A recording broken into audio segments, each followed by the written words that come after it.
Introduction. The main idea behind writing this book is the desire to share my many years of experience working in oilfield service organizations, acquired over a 40-year period of work in various countries and the political systems existing in them, and also to analyze, together with the reader, various approaches to the implementation of technological processes in oilfield services. During my career, I had the unique opportunity to work both in a developed socialist country and in several Western countries with a well-developed and well-structured oilfield services infrastructure. I observed and actively participated in the transitional process of economic restructuring in the former Eastern European countries and the Soviet Union, witnessed the success and failure of the largest acquisitions in the history of the oilfield services industry, and met and befriended remarkable people, true professionals in their field. It was precisely these interactions with them that allowed me to subsequently select the most effective approaches to organizing production processes and apply them in my own work. People often ask rhetorically, if I had the chance to start over again at the beginning of my professional life, would I take the same path? Without a doubt, I would say yes. This doesn't mean I've always succeeded or haven't experienced disappointments and, at times, deep downfalls. I've had to endure much, the joy of dizzying success, the realization of the worthlessness, and, at times, the stupidity of some of the people who made decisions about my career advancement, the betrayal of my team members and friends. But this is the essence of me, the essence of who I have become and am today. I am grateful to them all. To those who raised me up and to those who pushed me down. They all helped shape me into who I am today. I had the opportunity to actively witness and even participate in two of the largest acquisitions/mergers in the history of the oilfield services industry, both of which ended in utter failure and financial disaster. A parallel can be drawn from the lives of politicians. Most of those who, through their non-professional activities, caused significant damage to the state, typically moved on to other jobs and were subsequently promoted. These examples are readily available, so I won't cite them. I am deeply grateful to those who, despite the enormous risks to their own careers, believed in me and gave me the opportunity to demonstrate my potential and abilities. One of them once told me frankly, "Don't delude yourself about your significance and uniqueness. I'm doing this not for you, but for myself, because your success will ensure my success on a much greater scale." This man became my mentor for many years and will occupy a special place in the description of several events recounted in this book. The book is structured into 4 time stages, each of which relates to a specific era of development of both political change in society and technological processes in the oilfield services industry. The first stage refers to the Soviet era and covers the time interval from 1982 to 1989. The second stage is the years I spent at Schlumberger, the time interval from 1991 to 2004. Stage 3, the time and highlights of my production activities at Halliburton, the period from 2004 to 2017. Stage 4 refers to the time of my development and implementation of the strategy for the development of the national oilfield services business in Russia and Kuwait in the period from 2017 to 2019. So here we begin. Main stages. The Soviet era, from 1982 to 1989. 7 years of experience working at the Central Geophysical Expedition, CGE, of the USSR Ministry of Oil Industry. I certainly appreciate the enormous help and support provided to me by my first teachers and mentors. Serker Akbarovich Serkerov, Department of Field Geophysics, Gubkin Moscow Institute of Oil and Gas, Viktor Iospa, Alexei Stepanchikov, Alexander Averbuk, and Georgy Gaganenkov, CGE. Some of the most memorable events in my career during this period include 1. Development of a methodology for the joint use of gravity/magnetic exploration data and seismic exploration data in the integrated interpretation of geological and geophysical information. I developed and implemented a software package for the stable solution of inverse problems of geophysics based on the regularization method approach, SIDCG. This software package was implemented for commercial use in a number of geophysical organizations of the USSR Ministry of Oil Industry for solving problems of prospecting and exploration of minerals in the Volga-Ural oil and gas province and the Caspian Basin. 2. In collaboration with Dmitry Krylov, CGE, a technology for obtaining a stable solution to the inverse problem of seismic exploration was developed and implemented into production.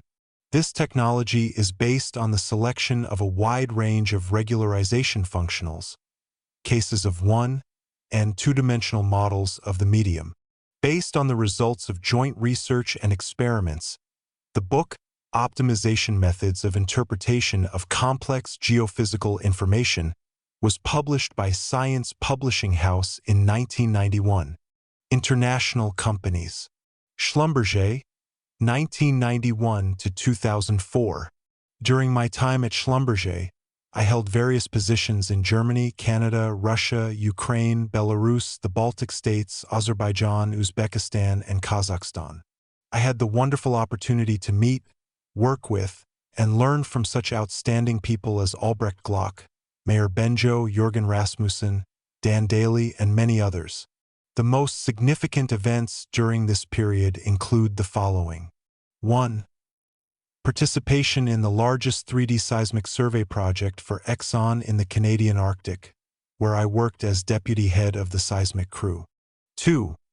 Signing of the first commercial contracts and commencement of operational activities of the Schlumberger Company in Ukraine, Belarus, and the Baltic States. Opening of the first Schlumberger OFS production offices in Kyiv, Ukraine, and Gomel, Belarus. 3. Participation in the production process management and optimization project at Yukos Oil Company, Russia's largest oil company from 1993 to 2003, together with Olivier Favre and Vladimir Pivovarov. A collaboration between Schlumberger OFS and Yukos Oil Company was initiated. This unique project enabled Schlumberger to significantly expand its production and research activities in Russia and establish itself as the #1 oilfield services provider with its own research and development center in Moscow. 4.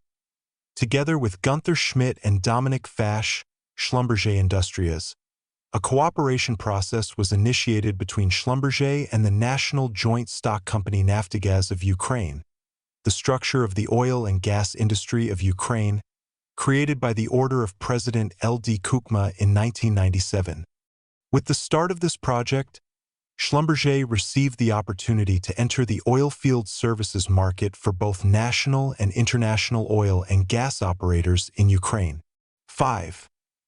The first projects of the Schlumberger Company with the joint venture TNK-BP, BP, and Tumen Oil Company were signed by the Schlumberger Information Solution Division, where I headed the sales department at that time.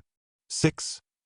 Business growth with the largest oil operators of Western Siberia, OJSC Surgutneftgaz and oil company Lukoil.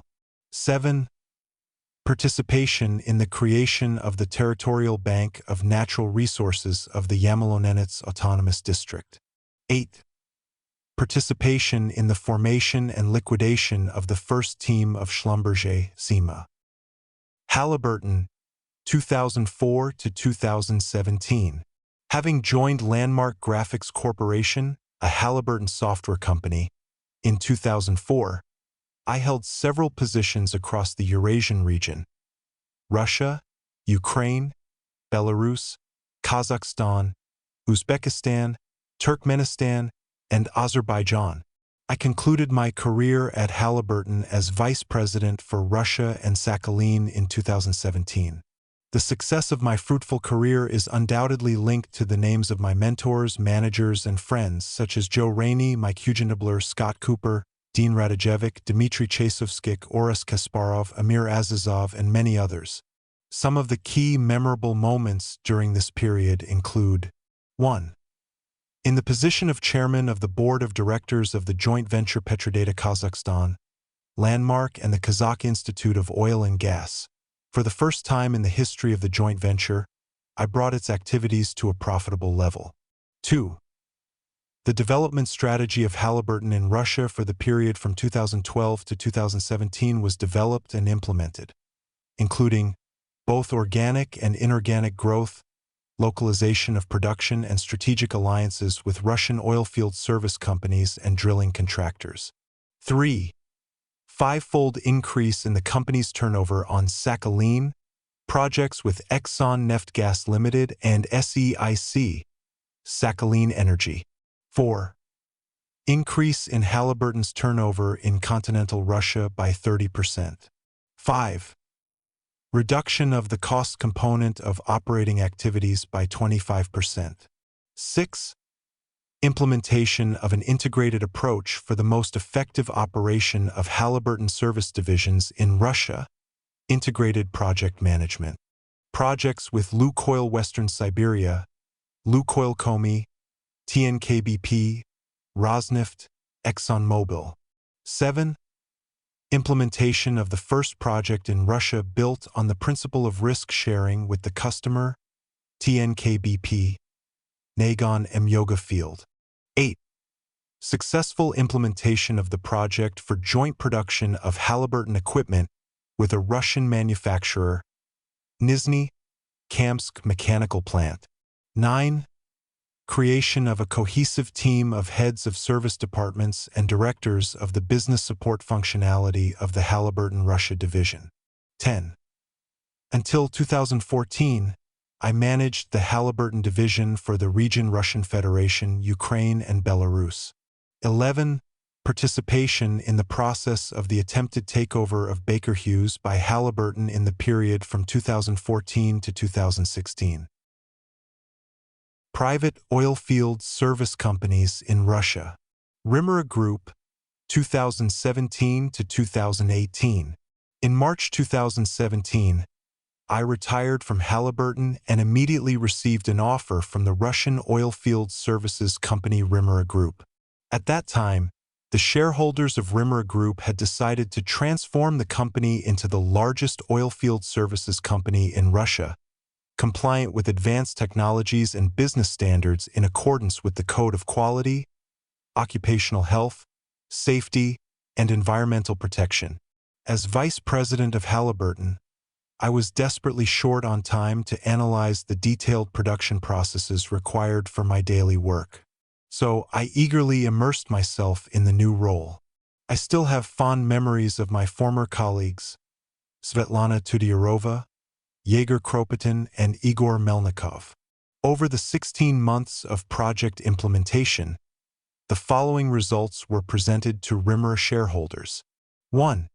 A strategy was developed for Rimera's transition to a fully integrated oilfield services company in Russia, organic growth with the possibility of mergers and acquisitions. The strategy was defended and approved by the Board of Directors on October 25, 2017. 2. Rimera's strategy for the production and maintenance of oil and gas equipment was developed and launched. Production of Griffin's downhole equipment was localized in Russia, Izneftmash OJSC, Izhevsk. Today, Griffin's well completion products/equipment are successfully sold to major oil and gas companies and oilfield service providers in Russia, as well as in other countries of the Eurasian region, Kazakhstan, Uzbekistan, Azerbaijan. 3. The Rimera Group of companies' export strategy has been developed and launched. In recent years, Rimera has significantly increased its market share in Africa and Latin America. In 2019, a new legal entity, Rimeris, was established in the United States. Gulf Service Companies. GOFSCO, 2018 to 2019. Even though my performance fully met the expectations of Rimera Group's management, I failed to see any real commitment from the shareholder to implementing the proposed strategy. Rimera Group's main shareholder was unsure of Rosneft's management's positive response to such significant changes in the production structure and Rimera Group's ambitions in the Russian oilfield services market. He decided to suspend the project, and I was instructed to focus my efforts on 1. Mergers and acquisitions, and 2. The export growth strategy. One of Rimera Group's strategic partners in the Middle East was the Kuwaiti service company GAFSCO, with whose management I had developed a trusting relationship, specifically with its CEO and co-owner, Hussam El-Marifai. At the time, GAFSCO was exploring opportunities to expand its business with KOC, Kuwait Oil Company, around production enhancement services, particularly around electrical submersible pumps, ESPs. Since Rimera Group was one of the largest players in this market, Hussam was interested in promoting Rimera Group technologies in the Kuwaiti market, and in June 2018, he invited me to join his team. Hussam had a good relationship with the Russian Ministry of Energy. His primary contact was Vasily Eremenko, who at the time was responsible for relations between Kuwait and the Russian Federation within the ministry. In addition to the project to supply Rimera Group equipment, GAFSCO had several other interesting projects in the development, production, and restoration of oil and gas reserves. I accepted Hussam's offer to take the position of Director of Business Development and Strategy at GAFSCO and began my work in Kuwait in August 2018. My main responsibilities were: 1. Increasing the volume of oilfield services provided by GAFSCO to the Kuwait Oil Company, KOC. 2. Expansion of the range of oilfield services of GAFSCO by creating a partnership with leading players in the global oilfield services market, localization, Kuwaitization of the best global achievements in the field of well construction, heavy oil production, and integrated projects. 3. Development and implementation of the GAFSCO development strategy in the field of export. The reality I encountered in Kuwait didn't live up to the expectations Hussam Marifai had promised me. This was a valuable lesson, which I'll share with you in more detail below in the relevant section. However, during my stay in Kuwait, I met such wonderful specialists and professionals in their field as Ali Alavi, head of the submersible pumps department for oil and gas production, Sultan Suleiman, John Tapp, and many others.